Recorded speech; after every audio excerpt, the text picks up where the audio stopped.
Okey, Assalamualaikum warahmatullahi wabarakatuh dan salam sejahtera. Kita sambung video seterusnya untuk pengiraan variance dan kali ini kita akan kira variable manufacturing overhead variance. Okey. Jadi kita ada dua jenis pengiraan variance untuk variable manufacturing. Pertama adalah expenditure variance, kedua adalah efficiency variance. Okey, sama macam direct labor tadi ada efficiency. Okey.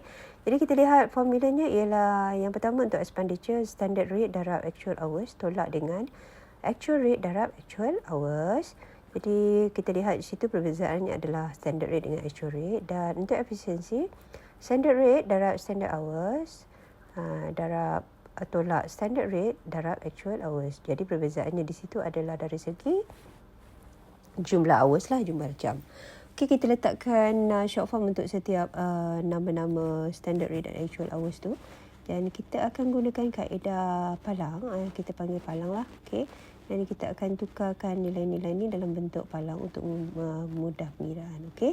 Jadi inilah yang kita tukar, dan macam dan ini sekarang kalau pelajar sekalian lihat, expenditure variance adalah perbezaan di antara AR darab AH tolak SR darab AH, dan juga efficiency variance adalah AH darab SR darab AH tolak SR darab SH. Okey, makluman macam biasa, pelajar perlu tahu bahawa AR darab AH itu adalah sebenarnya adalah actual variable manufacturing overhead cost. Okey, dan juga SH di hujung itu adalah SH per unit, standard hour per unit darab dengan actual production. Okey. Jadi kita ada lagi maklumat baru untuk kaedah untuk variable manufacturing ni. SR yang kita letakkan dalam formula itu sebenarnya sama dengan POR. Okey, pernah dengar apa itu POR? POR adalah predetermined overhead rate. Kita dah belajar dekat topik-topik yang lalu. Kita perlu maklumat ni sebab kadang-kadang maklumat ni berguna untuk soalan-soalan variance seterusnya. Okey. Jadi SR darab AH pula disebabkan SR itu kita tahu POR. Jadi bila POR darab actual activity ataupun dalam kes ni actual hour, ini juga kita boleh panggil gabungannya, kita panggil applied variable manufacturing overhead.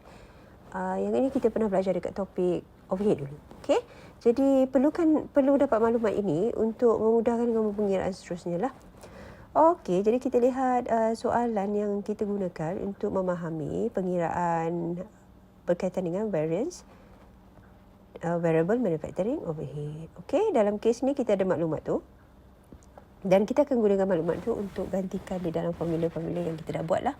Okey, dalam kes ini actual rate darab actual hour, yang mana dia juga kita boleh katakan actual variable manufacturing overhead. Dalam kes ini, soalan telah berikan actual variable overhead cost. Okey, perhatikan dalam soalan ini. Nampak tak? 25,200 tu dah total. Jadi bila dah total, tak perlu lagi nak cari AH apa, tak perlu cari lagi AR apa.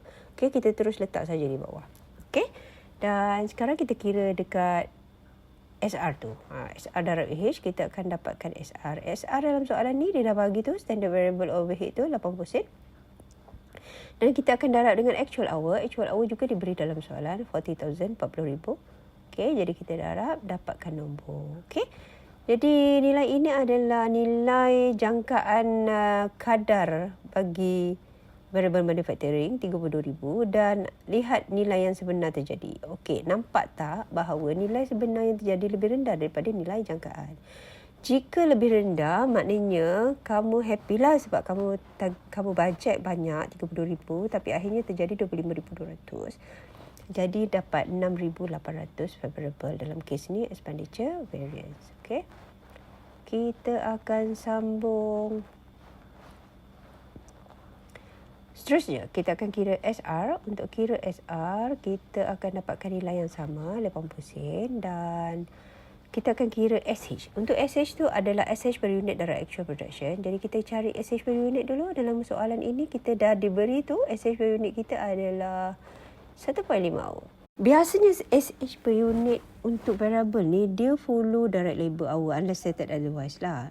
Jadi lepas tu kita akan darab dengan actual production, juga diberi dalam soalan. Kita ambil saja 18,000 dalam kes ni dan darabkan. Okey, jadi untuk darab tu, jadi kita perhatikan sekarang. dalam kes ni kita jangkakan 21,600 dan akhirnya terjadi 32,000, nampak lebih besar tu. Jadi kita punya variance jadi unfavorable lah, tak suka sebab kita ready 21,600, akhirnya kita kena bayar 32,000. Okey, jadi efficiency variance kita unfavorable.